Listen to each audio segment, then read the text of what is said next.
right in front of us. All right. I am challenging Mr. Zhao's speech on why the internet is harmful to society. Mr. Zhao's first claim is that online games gives health issues and other problematic issues once a person becomes addicted to these games. Although there are a lot of health issues and other problematic issues with people who are addicted to video games, these issues are issues with addictions in general, not just with addictions to video games. Mr. Zhao listed that people who are addicted to online video games do not eat or sleep regularly, and these addictions will take away from their daily lives. But according to About.com's webpage on addictions, these are signs and symptoms of any addiction in general.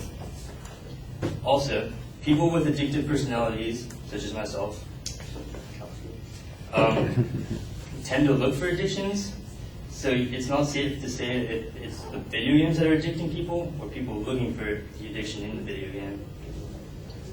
As far as the social and academic standings decreasing, which Mr. Zhao says that they do, with all the technological advances in online video gaming, the social aspects are there's a lot of video gamers that are consistently on online chats.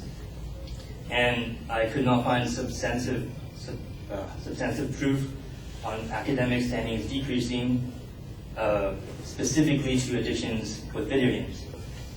With Mr. Zhao's second claim that the internet is not safe and that girls get raped on there and cyberstalking occurs, on this questionable safety issue of the internet, in my opinion, I feel like it's as unsafe as real life.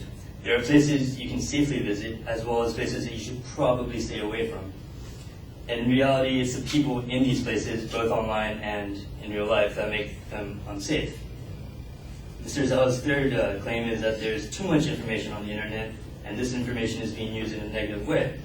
And he lists that terrorists can learn how to use bombs from watching YouTube, that rapists can find women easier and trick them into meeting them, and that people can try and brainwash other people a lot easier through the internet. My rebuttal to this is that, yes, terrorists can build bombs from watching YouTube, but they can also learn how to build bombs from going to the library. And we can also learn how to defuse bombs from watching YouTube. And on the topic of rape, according to RAIN.org, which is an acronym for Rape, Abuse, and Incest National Network, 2/3 of assaults were committed by people who were known to the victims. So that throws his theory on that rapists can find women online. And with the topic of brainwashing, logically speaking, it's a lot harder to have people believe in false ideas when there's a lot of contrary information on the internet. So that kind of, I'm not sure what it was going with that one. On his fourth claim, yes, he claims that people are spending too much time on the internet and as a result have developed harmful and detrimental habits that ultimately affect their health. As far as people spending too much time on he backs his claim up by saying that kids will stay inside the house more than any time period beforehand, and that their eyesight will get worse and worse by staring at the screen. But it's actually safer for kids to be inside because they can't get kidnapped as easily by strangers outside. And on a personal experience with the eyesight going worse, because of the thinning of the ozone and all the added UVA and UVB rays coming in, I have a lot of lifeguard coworkers that have cataracts, and they need to have cataract surgery before they're 30. And I feel like that is a lot worse than your eyesight's slightly getting worse over the years.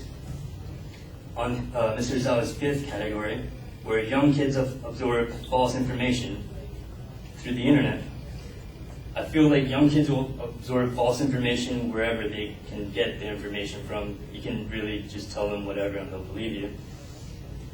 And that children will grow up to be immoral because of the concepts from the internet is another one of his claims. But throughout history, like, there has been a lot of immoral people before the advent of the internet. In the end, I think the internet is as harmful to society as society is to itself.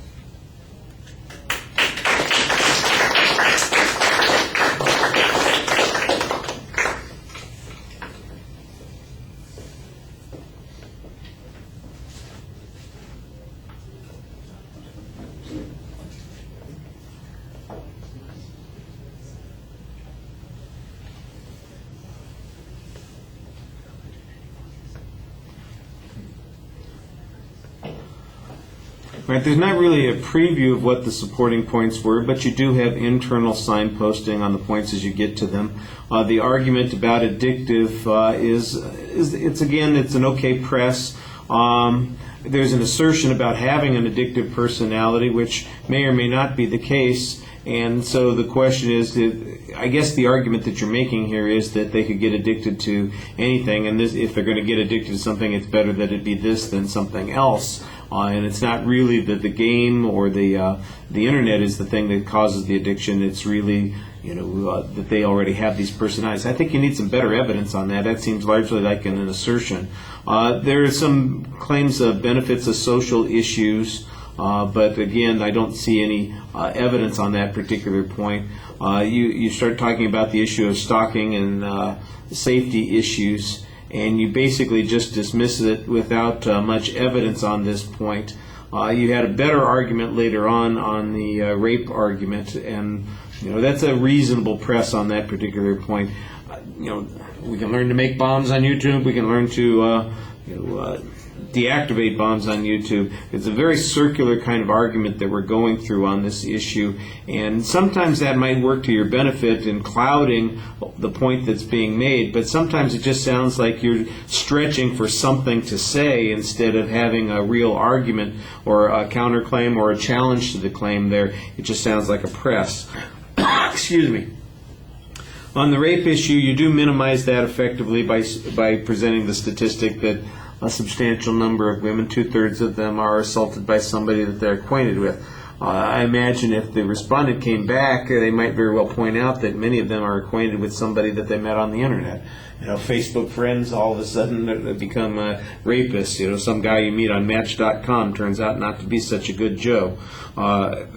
So it's a good press there. I think you've got a good statistic on it. It could probably be debated further. It's a good idea to bring up on that particular point. Now, the issue about the danger of staying inside, I think your responses here are a little problematic. The first one is less likely to be kidnapped. Got no evidence on this. It sounds kind of silly. Now, the argument about cataract surgery, I think you've got an interesting point here. I don't know that anybody's going to be convinced that it's better for you to stay inside online than it is to go outside, because you're more likely to get cataracts outside. You've got an interesting example on this, but the relationship to the amount of time that's spent out of doors versus the amount of time that's spent inside, that's an awfully big inference to be making. And your last point seems to be basically, well, kids are stupid. They'll believe anything you tell them, whether you tell it to them online or whether you tell it to them in person. And that's probably true. Kids are stupid. All right.